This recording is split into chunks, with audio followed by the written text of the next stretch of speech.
इस दास ने 17 फरवरी 1988 में परमात्मा की शरण मिली थी और उस दिन के बाद 6 वर्ष 1994 तक दास ने जेई के पद पर सर्विस की। काम करते, अपनी ड्यूटी करते करते भी हम भक्ति करते हैं। हमारा रूल यही है, काम भी करो, भगवान ना भूलो, बुराई छोड़ दो। लेकिन 1994 में परमात्मा ने आदेश दे दिए गुरु महाराज ने कि तू इस काम ने संभाल। अब गुरु की आज्ञा का अवहेलन करना भगत का काम नहीं होता। जो गुरु वचन पर डट गए कट गए फंद 84 के। भाई जो गुरु वचन पर डट गए कट गए फंद 84 के। और उन्होंने अचानक मुझे बुलाकर पास बैठा लिया, कहने लगे आज से तू नाम दिया करेगा। और जितने भी वर्तमान संगत थी सबको कह दिया और सबको बता देना कि जो इसको गुरु नहीं मानेगा और मेरा कुछ नहीं होगा। मेरे पसीने आ गए कि मैं तो 2 कौड़ी का जीव, एक मजदूर आदमी, और परमात्मा ये इतना बड़ी जो है ना, इतना बड़ा जिम्मेवारी का काम। और उनके पुराने पुराने भक्त मेरे थे, लाल कपड़े पहन कर बाबा जी भी बन रहे थे, उनके साथ रहा करते। उनको सबको निकाल दिया था उनकी त्रुटियां देख जाकर। हमने नहीं पता था कि हो रहा है, क्या इनका मालिक का उद्देश्य है। जब वो 104-5 साल की उम्र थी उस महापुरुष की, हमारे पूज्य गुरुदेव की, और कहा मैं तेरे साथ रहूंगा। और तीसरा शब्द एक दिन कहा था कि रामपाल तेरे सब बराबर इस संसार में संत नहीं होगा, पूरे विश्व में तेरे बराबर संत नहीं होगा। अब इस दास का और संत का के मेल था। हम तो भगत थे, दास थे, भगवान की भक्ति करते थे, अपनी नौकरी भी करते थे, बच्चे भी पालते थे। अब कहते हैं साध वचन पलटे नहीं, चाहे पलट जावे ब्रह्मंड। उनका वचन नहीं पलट सकता, उन्हें जो कह दिया सो कह दिया। तो वही ये फल गया। नहीं हमारी तो घर के ना सुने थे, शुरू में अकेला नाम ले रहा था। बालक भी तो बालक छोटे थे, वो तो घर जैसे कहूँ था मान जाते, उनकी माँ नहीं मानने, फिर मेरे माता पिता नहीं मानने। अगले भाई पुरानी लाग कुकर छोड़ना, बड़े साके में पा आया। फिर परमात्मा से अर्ज करी, धीरे धीरे वो समझन लागे। ना सुनते तो भी बोले जानता बावड़े की तरह। तो धीरे क्यों कान न कैसे बंद करेंगे वहां बैठे हुए। तो ये ऐसा निर्मल ज्ञान है, एक बार अंदर गया सुबह कैसी सिरंज है, जानते काम करेगी दवाई। तो धीरे धीरे कान के माध्यम से ये दवाई भेजी जाती है। और आज देख लो रंग ला दिया परमात्मा ने। उस परम पिता पूज्य गुरुदेव जी की शब्द शक्ति से सब काम चल रहा है। और कबीर परमेश्वर हमारे सिर पर रहते। तो परमात्मा उस दिन के बाद सन 1995 में इतने 21 साल के बाद इतने पाठ हम घर घर पाठ किया करते थे। 3 दिन पाठ करते थे और एक दिन पहले जाना पड़ता था। ये दास स्वयं सेवा करता था, घर घर जाके उनके सब जहां हमने पाठ करने का स्थान देखना होता था उसकी सफाई करते थे। कईयों का देख कर कमरा होता बड़ा सा, उसी में पाठ भी करना, उसी में खाना भी बनाना, उसी में खाना भी उसी में, सोना भी उसी में। तो उस ढंग से अपनी सेटिंग कर लेते हम, इतनी जगह में पाठ कर लेंगे। तो मेरा जाना अति आवश्यक था उस समय, क्योंकि ये स्टार्ट था भक्ति का और स्टार्ट था इस 500 यज्ञ करने का। किसी को नहीं मालूम था, बच्चे थे सहयोग देने लगे। और धीरे धीरे फिर वो क्या हुआ कि इतने पाठ हो गए कि मुझे नौकरी, पहले तो क्या करता था, शुक्रवार को पाठ प्रारंभ किया। शुक्र ड्यूटी करके सामने चले जाते बृहस्पतिवार को, शुक्रवार को रात में तैयारी करते, शुक्रवार को शनिवार को अब पाठ प्रारंभ करके अपनी नौकरी पर चला जाता, फिर शाम ना आ लेता। शनिवार इतवार की छुट्टी हो जाती, काम चल रहा था। वो हफ्ते में हुए, फिर होने लगे डेली। अब अफसर भी दुखी और मैं भी दुखी। तो फिर उस दिन रिजाइन कर दिया परमात्मा के नाम पर। 18 साल की नौकरी होगी थी मेरी। हालांकि कुछ और भी हमारे साथी कह रहे थे भाई अभी 2 साल और डट जाओ, आपकी पेंशन बन जाएगी। वाह भैया, पेंशन तो करा कितनी बार होगी। जो पेंशन ई बनेगी ना, या कद्दे नहीं बनी थी, या असंख्य जन्मों की पेंशन बन जाएगी। तो वो तो इस बात को नहीं समझे थे, उन्हें तो मुझे मूर्ख ही समझा। और दास की सौभाग्य था कि मुझे नौकरी या मजदूरी मिल गई भगवान की।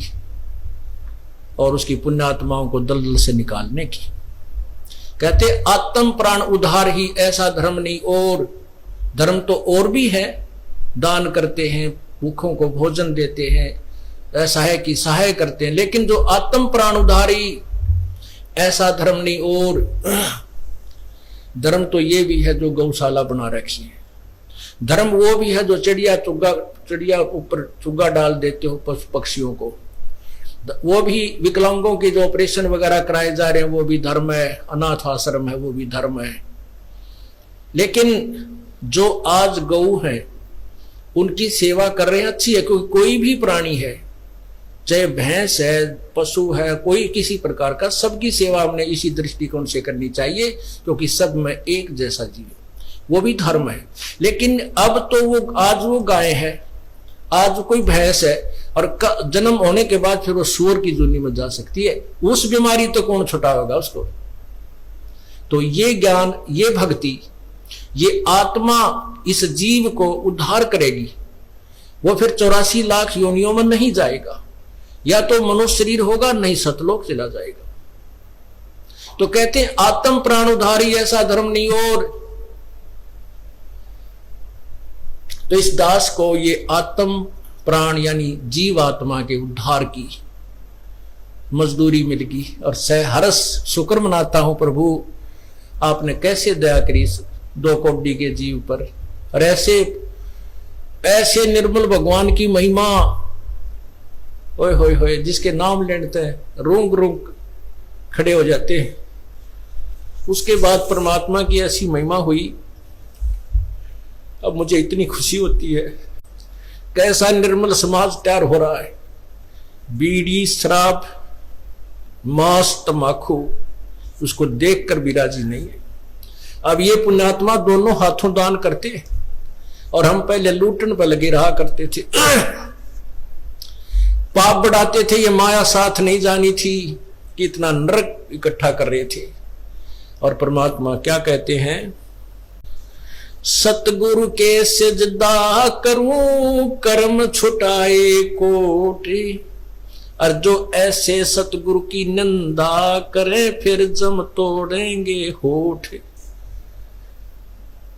अब जो लोग बिना देखे सोचे समझे और भक्तों की संतों की बुराई करते हैं, अब क्या बताते हैं कि सतगुरु के सिजदा करो जिसने कर्म छुटाए कोट, करोड़ों पाप कर्मों से हटाकर और पुण्य कर्मों पर लगा दिया। कितने पाप कर्म बचा दिए हमारे। और जैसे ऐसे सतगुरु की जो निंदा करते हैं, कहते हैं उनके जम तोड़ेंगे होठ, यम के दूत उनके इसे लठ मारेंगे, चाहे कितने लागो, मुंह पे होठा पे। होठ इसलिए कहा कि इस पर ज्यादा दर्द होया करे, सोई भी बुढ़ी आया करे।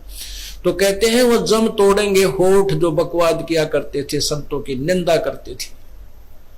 नित्यानंद जी महाराज ने यहां तक कहा है, भाई तू ना मानता ना, ठीक है अपना और काम कर ले और कुछ कह सुन ले, पर संत की निंदा मत करिए, ये तेरे लिए बहुत जबरदस्त पाप बन जाएगा।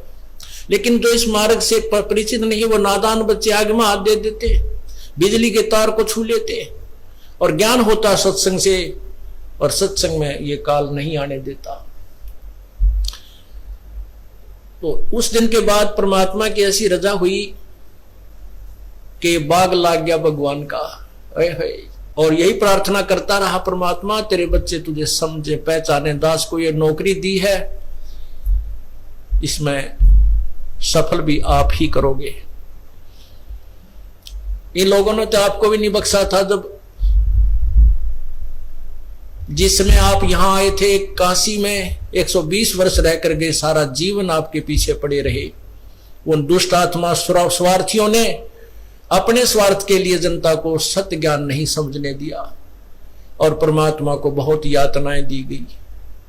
अब उनकी जो यातनाओं, उनके साथ जो हुए संघर्ष को देखकर इस दास का दिल डटा हुआ है कि हमारे साथ तो अभी कुछ भी ना हुआ है। जो उस परमात्मा के साथ कितना तेल के कढ़ाई में डाल दिए, कितना काट काट के घेर दिए, कितना कुएं में डाल के ऊपर से डले ठोक दिए, फिर भी डोके न पाए।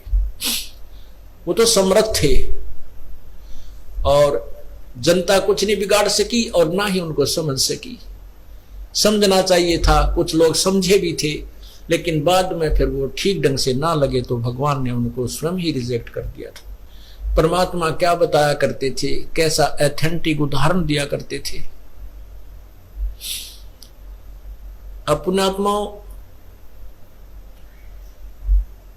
क्या बताते हैं, भाई सिर साटे की भक्ति है और कछु नहीं बात, सिर के साटे पाई यो अवगत अलख अनाथ। अब शीश कैसे देना है, शीश ये नहीं भाई काट के सिर चढ़ा दे भगवान के चरणों में, ऐसे नहीं। जैसे आपको परसों के सत्संग में सुना था कि गुरुदेव को समर्पण कर दिया जाए। समर्पण का अर्थ यह है कि जो आज्ञा दे वही की जाए, चाहे वो बुरा लग रहा है चाहे अच्छा लग रहा है, उसमें हमारा हित है, अति हित होता है। और संत क्या कहते हैं, भाई बीड़ी शराब मांस तम्बाकू ये मत पीना। संत कहते हैं चोरी जारी नहीं करना, डाके ना डालना, किसी की जेब ना काटना, ये महापाप है तेरे लिए। अपना करके खाना बेटा, भगवान भजना, इससे तेरा कल्याण होगा। और हम यही वचन नहीं मानेंगे तो फिर यहाँ स्कूल में आने की आवश्यकता क्या है, इस विद्यालय में सत्संग में आने की आवश्यकता क्या है। हम गलतियां भी गलती पे गलती करते रहे और फिर सत्संग में भी आ रहे हैं तो वो फेल हो जाएंगे विद्यार्थी, वो पास नहीं हो पाएंगे।